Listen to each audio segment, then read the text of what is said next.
Semeando a palavra de Deus, nós nos encontramos neste sábado, dia 23 de outubro, 29ª semana do tempo comum. Até ao meio-dia, o nosso Santo Evangelho é Lucas, capítulo 13, versículos de 1 a 9. Proclamação do Santo Evangelho de nosso Senhor Jesus, o Cristo, segundo São Lucas. Naquele tempo, vieram algumas pessoas trazendo notícias a Jesus a respeito dos galileus que Pilatos tinha mandado matado e misturado seu sangue com os sacrifícios que ofereciam. Jesus lhes respondeu: vós pensais que estes galileus eram mais pecadores do que todos os outros galileus por terem sofrido tal coisa? Eu vos digo que não, pois se vós não vos converterdes, ireis morrer todos do mesmo modo. E aqueles 18 que morreram quando a torre de Siloé caiu sobre eles, pensais que eram mais culpados do que todos os outros moradores de Jerusalém? Eu vos digo que não.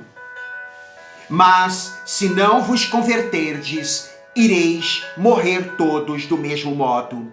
E Jesus contou esta parábola. Certo homem tinha uma figueira plantada na sua vinha. Foi até ela procurar figos e não encontrou. Então disse ao vinhateiro: já faz 3 anos que venho procurando figos nesta figueira e nada encontro. Corta, porque está ela inutilizando a terra?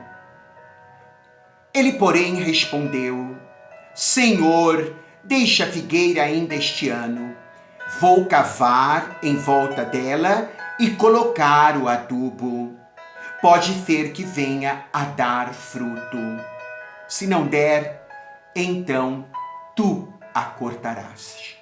Palavra da salvação, glória a vós, Senhor. Que as palavras do Santo Evangelho perdoem os nossos pecados, conduza-nos à vida eterna.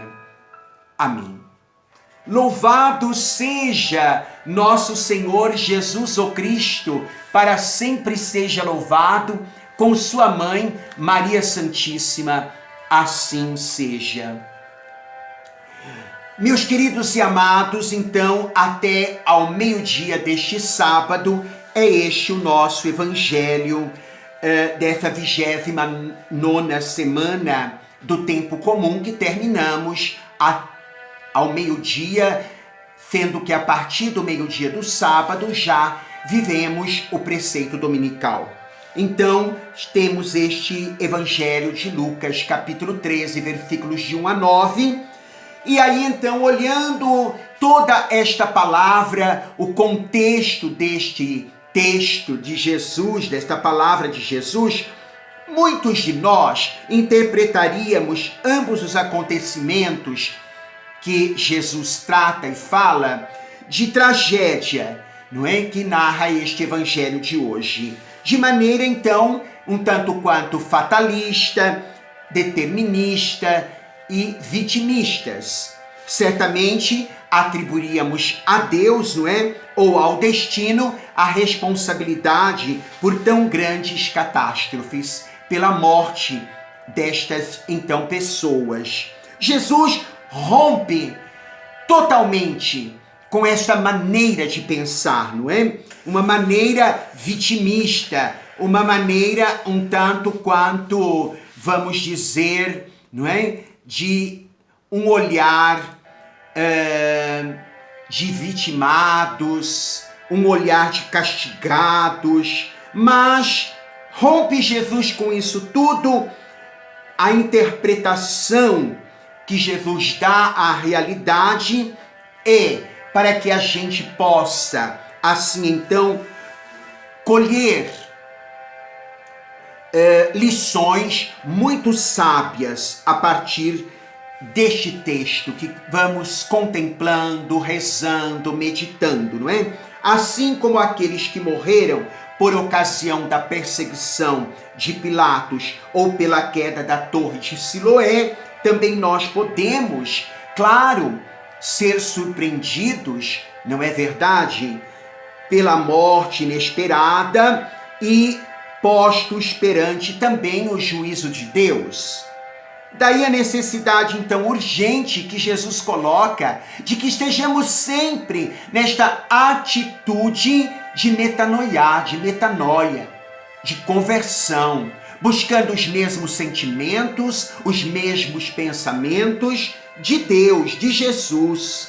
Então, compete necessariamente, urgentemente, a nossa conversão todos os dias, para que possamos produzir muitos frutos, como figueiras adubadas e mesmo em temporão, mesmo quando não há o tempo de dar frutos, que o Senhor venha e o encontre.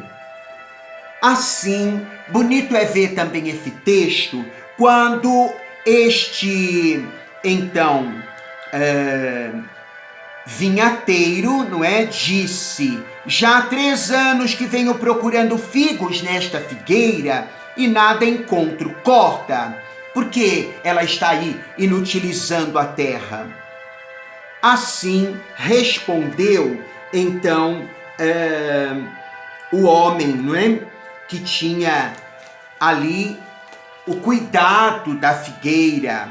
Ele responde: Senhor, deixa a figueira ainda este ano, eu vou cavar em volta dela, vou colocar o adubo, pode ser que venha dar fruto.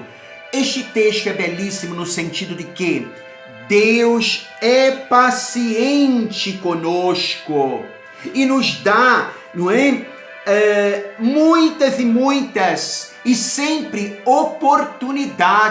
oportunizações de mudar o nosso coração, de transformar o nosso coração, as nossas ações, as nossas atitudes. Deus investe em nós, Deus espera pacientemente e investe.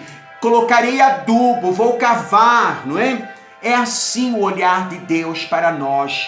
Então, façamos, pois, o esforço que cabe a cada um de nós, não é? De acolhermos a misericórdia de Deus em nossa vida, pois o tempo da colheita está sempre próximo. O Senhor vem sempre ao nosso encontro para colher de nós os frutos de sua graça, os frutos da sua misericórdia. Este cabe a nós, não é? A darmos, a produzirmos. Veja como é importante ter esse texto para a nossa vida.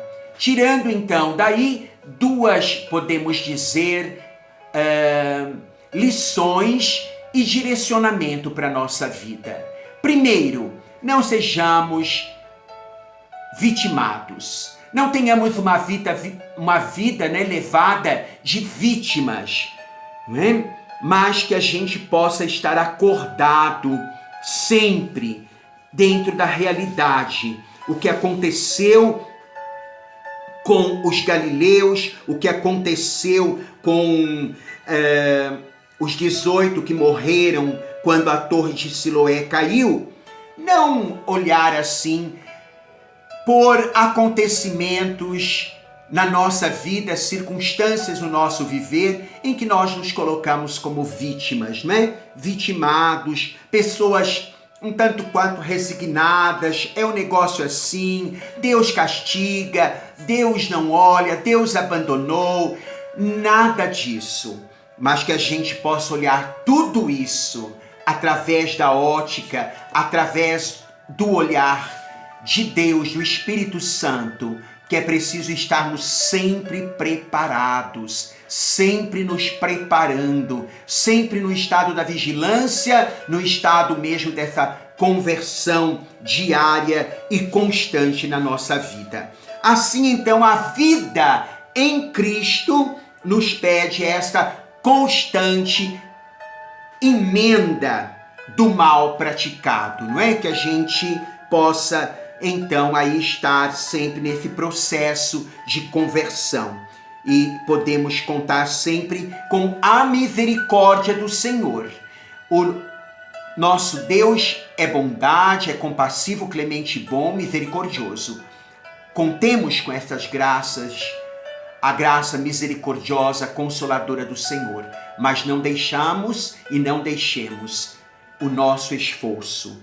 Então, é importante viver em Cristo, criando sempre em nós condições para que a gente possa, assim, ser frutuosa a nossa vida, através da orientação do Espírito de Deus, do derramamento da graça na nossa vida, o Evangelho que nos dá, então, condução e condições para que nós possamos vencer, não é? E que Deus habite sempre, more em nós e que estejamos sempre abrigados também no Senhor. E na liturgia e na vida, fiquemos atentos sempre aos apelos de Deus. O Senhor te abençoe, o Senhor te guarde, o Senhor derrame bênçãos e a graça de darmos frutos abundantes. Em nome do Pai, Filho e Espírito Santo.